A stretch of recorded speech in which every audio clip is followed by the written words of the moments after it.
खूबसूरत अदाकारा रेखा 10 अक्टूबर को 71 साल की हो चुकी हैं। उन्होंने 50 से ज़्यादा सालों में अपने दमदार अभिनय, ट्रेड सेंटर स्टाइल और चार्मिंग पर्सनैलिटी से इंडस्ट्री में खास पहचान बनाई। उमराव जान, खून भरी मांग, सिलसिला, खूबसूरत और कई अन्य फिल्मों में उनकी अदाएं लाखों लोगों के दिलों को छू गई। हालांकि ये आला मुकाम हासिल करना उनके लिए आसान नहीं था।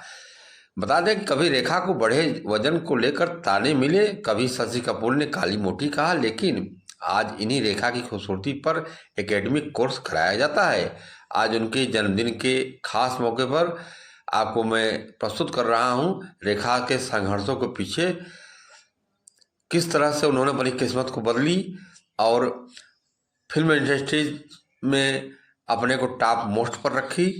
उनके बचपन से लेकर आज तक की कहानी के संबंध में मैं आप सामने प्रस्तुत कर रहा हूं। मुझे उम्मीद है आप इसे जरूर पसंद करेंगे और आपसे निवेदन है खबर अच्छी लगे तो शेयर करें, अपना सुझाव भी कमेंट बॉक्स में दें और खबर के साथ बने रहें। चैनल को सब्सक्राइब नहीं किया सब्सक्राइब कर लें। जाना माना नाम रेखा का है। रेखा का असली नाम भानुरेखा गणेशन है। उनके पिता साउथ एक्टर जेमिनी गणेशन और माँ एस्टेस पुष्पांजलि थी। रेखा का जन्म तब हुआ था जब उनके माता पिता शादीशुदा नहीं थे। जेमिनी गणेशन पहले से शादीशुदा थे और उनके कई बच्चे थे, यानी कि बिन विवाहित माँ की वह बेटी के रूप में पैदा हुई थी। पुष्पावली की भी पिछले शादी से 2 बच्चे थे। तलाक की मान्यता न होने के चलते दोनों कभी शादी नहीं कर सके। यही वजह रही कि जेमिनी गणेशन ने रेखा को नहीं अपनाया और न ही उन्हें अपना नाम दिया। बता दें कि रेखा की छोटी बहन के जन्म के बाद जेमिनी गणेशन ने तीसरी शादी कर ली और परिवार से संबंध लगभग खत्म कर दिए। ऐसे में माँ ने छोटे मोटे रोल कर बच्चों की परवरिश की। आपको बता दें कि पारिवारिक संघर्ष के बाद रेखा के शुरुआती पढ़ाई में भी कई तकलीफों का सामना करना पड़ा। बड़े वजन के चलते उनका खूब मजाक उड़ाया जाता था। यही वजह रही कि डांस और खेल में रुचि होने के बावजूद झिझकती रही। फिल्म की बात करें तो रेखा ने मात्र 3 साल की उम्र से एक्टिंग करनी शुरू कर दी थी।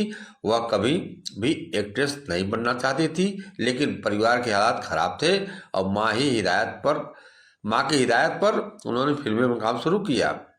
जब वह केवल 4 साल की थी तो चाइल्ड आर्टिस्ट के तौर पर पहली बार तेलुगु फिल्म इंटी गुत्तू 1958 में नजर आई। इसके बाद उन्होंने 1968 में आई तेलुगु फिल्म रंगूला रत्नम में भी एक्टिंग की थी। 57 साल पहले की बात बता रहा हूँ आपको। बता दें कि रेखा की बॉलीवुड फिल्मों में एंट्री की बात करें तो प्रोड्यूसर कुलजीत पाल अपनी फिल्म की हीरोइन की तलाश में थे। इस दिन उन्होंने बताया कि साउथ में एक रेखा नाम की एक्ट्रेस है जो थोड़ी बहुत हिंदी बोल लेती है। इसके बाद कुलजीत पाल ने रेखा से मुलाकात की और पूछा कि क्या वह फिल्म में काम करना चाहती है, हिंदी बोल सकती है। इन दोनों सवालों के जवाब में रेखा ने ना कहा था। हालांकि इसके बावजूद कुलजीत पाल ने कहा कि कल ऑडिशन के लिए आ जाओ और रेखा ने स्किल टेस्ट में हिंदी के कुछ वाक्य अच्छी तरह से याद कर सुनाए, जिससे पाल इम्प्रेस हो गए और उनके साथ 5 साल का कॉन्ट्रैक्ट साइन किया, जिसमें 4 फिल्में करनी थी। इस तरह रेखा को उनकी पहली फिल्म अनजाना सफर के लिए सिलेक्ट किया गया। आपको बता दें कि इस तरह रेखा मात्र 13-14 साल की उम्र में मुंबई माया नगरी पहुंची और अपनी पहली फिल्म की शूटिंग शुरू की। हालांकि बॉलीवुड ने उनका इस सफर इतना आसान नहीं था।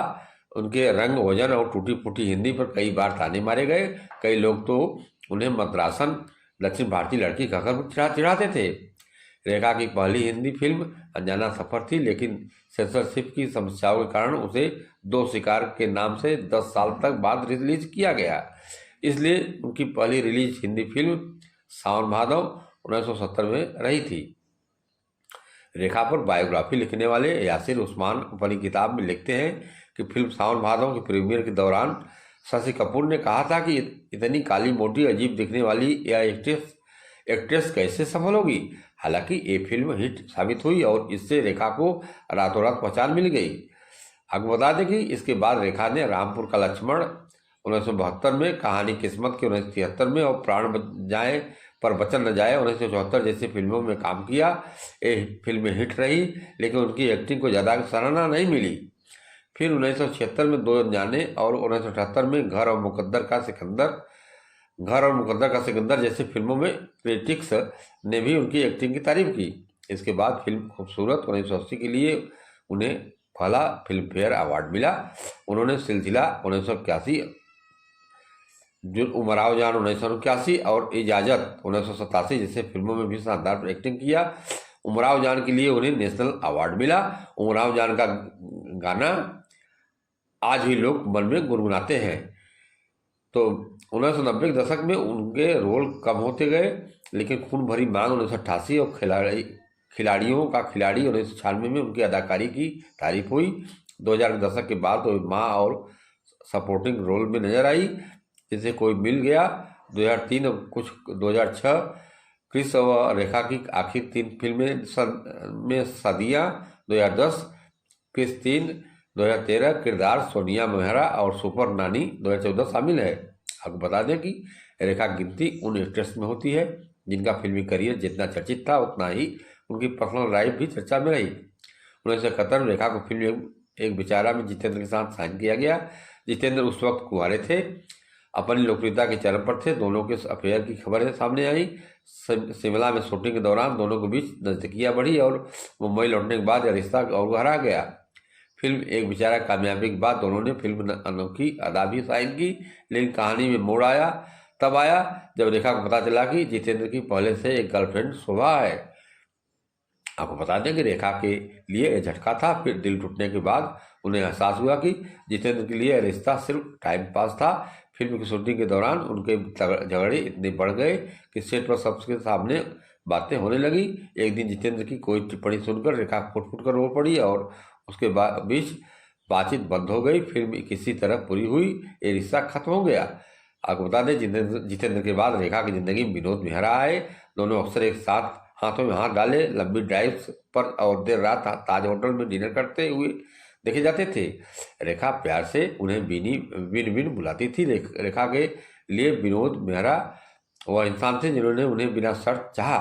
उन्होंने रेखा के विवादों और मीडिया की नकारात्मक छवि के बावजूद उनका साथ दिया, लेकिन विनोद की मां कमला दोनों के रिश्ते के खिलाफ थी। उसके लिए रेखा खराब पास्ट और सेक्स मैकेनिक की छवि वाली एक बदनाम अभिनेत्री थी जो बहू बनने लायक नहीं थी। यह बात खुद रेखा द अनटोल्ड स्टोरी में कही थी। बुक में राइटर यासिर उस्मान ने लिखा, रेखा ने विनोद की मां का दिल जीतने की कोशिश की, पर विनोद के घर जाकर उनकी मां के लिए फिश करी बनाती, बहन के साथ वक्त बिताती, लेकिन कमला ने उन्हें नहीं अपनाया। कुछ महीनों बाद विनोद ने मां की मर्जी के खिलाफ गुपचुप तरीके से रेखा से शादी कर ली। शादी कलकत्ता के मंदिर में हुई, पर जब वे मुंबई लौटे और रेखा ने सास के पैर छूने की कोशिश की थी तो कमला ने उन्हें धक्का देकर घर से में घुसने से रोक दिया। रेखा अपमानित होकर रोती हुई वहां से चली गई। सालों तक यही कहानी सुर्खियों में रही, लेकिन फिर 2004 में रेखा ने इंटरव्यू में कहते हुए हर किसी को हैरान कर दिया कि उन्होंने कभी विनोद मेहरा से शादी नहीं की, वे सिर्फ अच्छे दोस्त थे। विनोद मेहरा के बाद रेखा की मुलाकात एक्टर किरण कुमार से हुई, जो उस वक्त उनकी दोस्त योगिता बाली बॉयफ्रेंड हुआ करते थे। योगिता अक्सर से रेखा से सलाह लिया करती थी, लेकिन वक्त के साथ खबरें आने लगी कि किरण कुमार और रेखा के बीच नजदीकियाँ बढ़ गई हैं। आपको बता दें कि रेखा और किरण की जोड़ी अक्सर पार्टियों के साथ दिखाई देती। रेखा उन्हें प्यार से किन बुलाती, लेकिन यह रिश्ता उनके करियर के नुकसान पहुंचाने लगा। कि पूरी कहानी में अगर रेखा और अमिताभ के प्यार की कहानी न बताई जाए तो यह कहानी अधूरी रहेगी।